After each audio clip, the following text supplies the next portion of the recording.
집, 얼마나 넓어야 할까? 주거 면적은 그다지 중요하지 않다.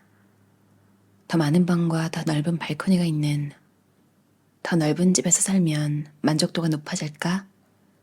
1960년대 중반 독일의 1인당 주거 면적은 22제곱미터였다. 현재는 2배다. 주거 면적이 늘었으니 사람들의 만족도도 더 높아졌을까? 더 넓은 집에서 살아도 만족도가 높아지지 않았다면 그 이유는 뭘까? 돈이 더 많다고 더 좋은 게 아니듯 집이 더 넓다고 해서 무조건 더 좋은 건 아니다. 중요한 건 사람도 환경에 익숙해지게 마련이라는 사실이다. 나 역시 대학생 시절 방이 20제곱미터만 되어도 어마어마하게 넓다고 생각했지만 이제 45제곱미터 미만의 주거 공간은 상상할 수도 없다. 그렇다고 내가 과거보다 현재에 더 만족할까? 자녀가 없거나 자녀가 2명인 부부의 경우 주거 면적이 더 넓어지면 만족도가 올라간다. 왜일까? 자녀가 없는 부부는 더 큰 집을 살 경제적 여유가 있기 때문이다. 이들도 싱글과 마찬가지로 한 사람당 60제곱미터의 주거 공간이면 충분하다. 그런데 자녀가 1명인 부부 역시 60제곱미터 면적이면 족하다. 자녀가 2일 경우 주거 공간이 넓어지면 만족도가 높아지는데 이는 자녀가 각자 하나씩 방을 차지하기 때문이다. 가장 중요한 사실은 모든 경우에서 주거 면적의 증대가 미치는 효과가 강하지 않다는 점이다. 자녀가 2인 가정도 주거 면적이 70제곱미터에서 170제곱미터로 늘어도 만족도는 고작 2점 상승하는 데 그친다. 통념과는 달리 더 넓은 집이 만족도에 별다른 영향을 주지 않는다는 의미다.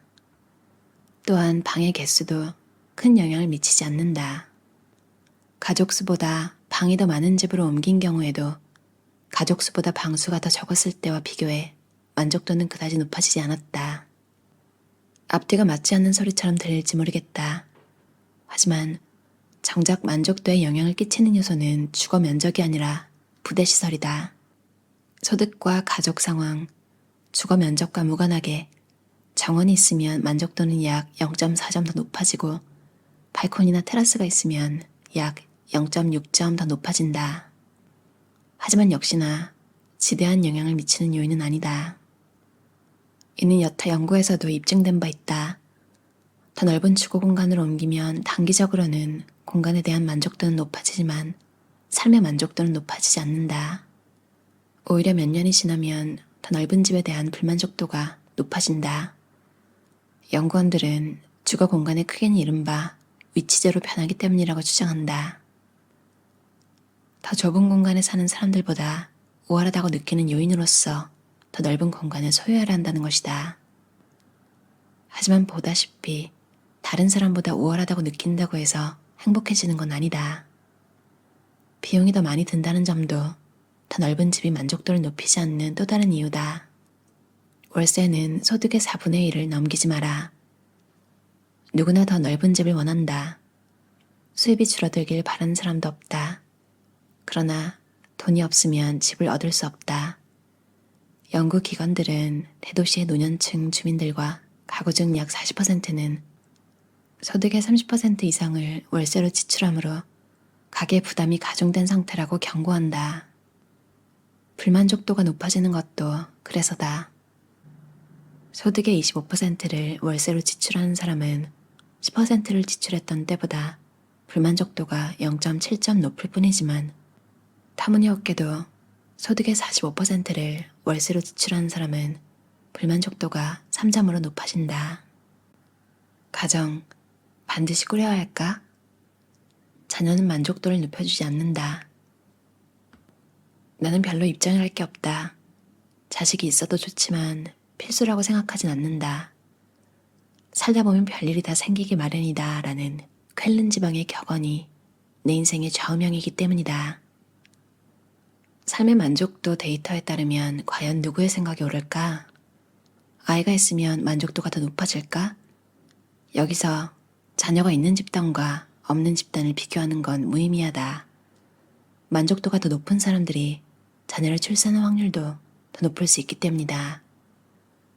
이 경우 연관성을 발견할 수도 있지만 아이가 한 사람의 삶에 미치는 영향을 알 수는 없다. 따라서 한 사람의 만족도가 자녀가 늘어남에 따라 자녀가 없던 애에 비해 어떻게 변하는지 알아보는 게 중요하다. 자녀가 없던 애보다 자녀가 5일 때 오히려 만족도가 떨어진다. 자녀가 1명일 때는 자녀가 없을 때보다 만족도가 0.2점 더 높아진다. 하지만 고작 0.2점이 상승한 건 현저한 변화라고 보기 어렵다. 연구에 따르면 여성 출산율이 감소하는 이유는 만족도가 떨어지기 때문이다. 그런데 설문조사는 부모 중 35%만 자녀 없이도 행복할 수 있다고 생각한다는 결과를 보여준다. 나머지 65%는 자녀를 만족도의 핵심 요인으로 여긴다는 얘기다. 가령 만족도는 나이가 들면서 점점 떨어지기도 한다. 노화로 인한 불만족이 공교롭게도 자녀를 가진 해에 높아질 수도 있다는 얘기다. 이 같은 변수를 제외하기 위해 나는 나이가 동일한 응답자들을 비교했다. 응답자가 창피하다는 이유로 불만족을 쉽게 인정하지 않을 가능성도 있다. 이 같은 방해 요인들 외에도 몇 가지 변수를 감안했다. 나이, 설문조사 빈도 및 유형, 혼인 상태, 수면, 교육 수준, 거주지와 무관하게 자녀가 있는 해에는 만족도가 떨어졌다.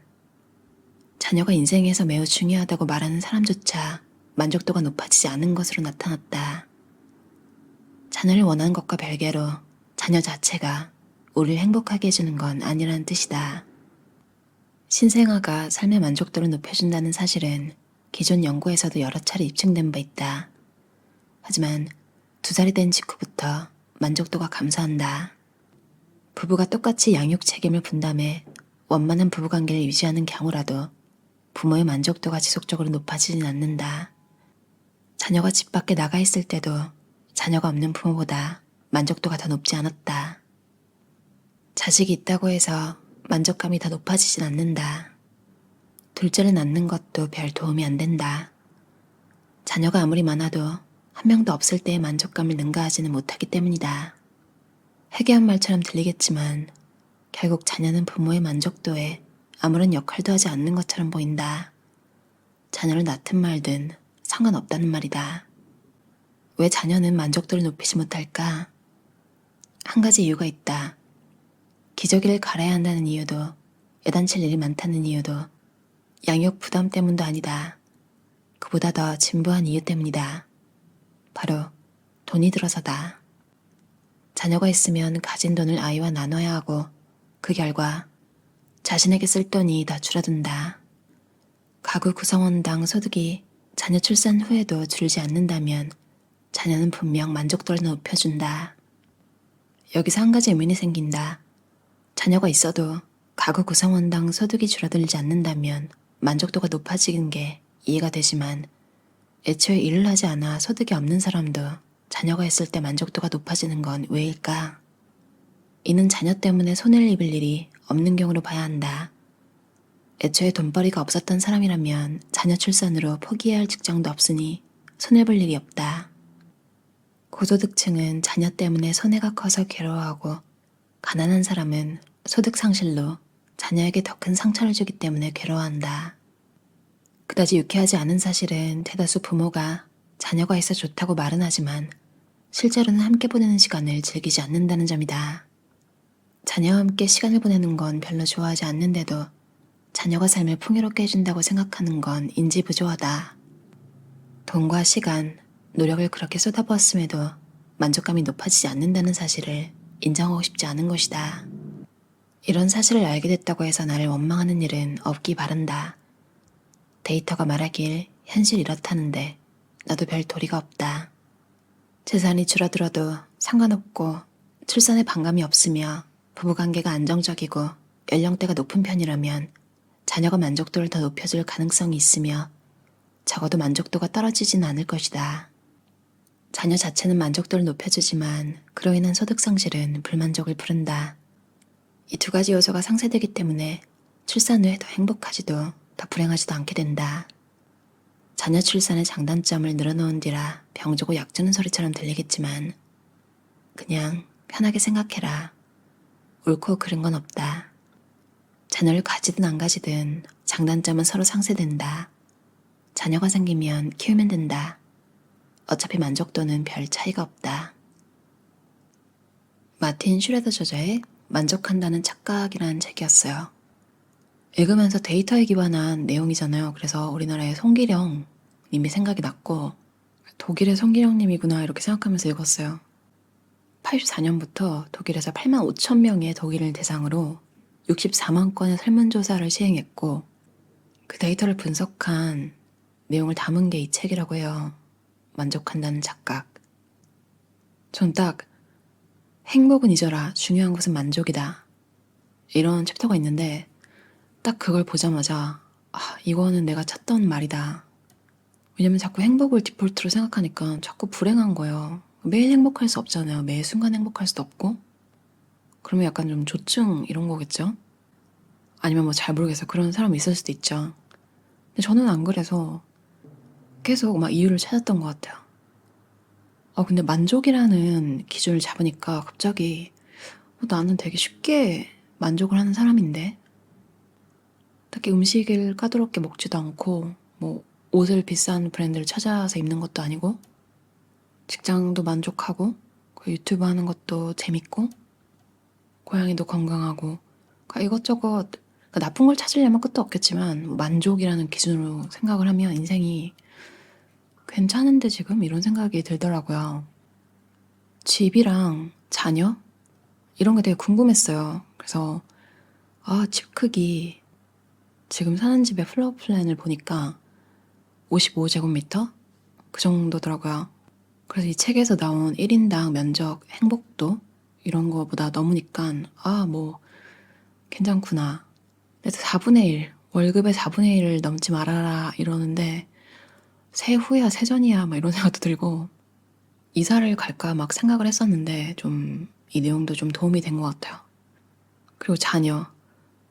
이 내용이 진짜 좋았던 게 뭐 낳아야 된다, 안 낳아야 된다 이런 게 아니라 낳아도 괜찮고 안 낳아도 괜찮다. 물론 독일이라는 나라의 특성이 더 반영된 걸 수도 있어요. 아무래도 거기는 세금이 많으니까 조금 그런 쪽 복지는 잘 돼 있다고 들었거든요. 애를 키우는데 좀 우리나라보다는 부담이 덜하다는 얘기를 들었는데 잘은 몰라요. 그런 내용을 보니까 또 마음이 편해지더라고요. 낳으면 잘 키우면 되고 안 낳으면 또 안 낳은 대로 그냥 잘 살면 된다.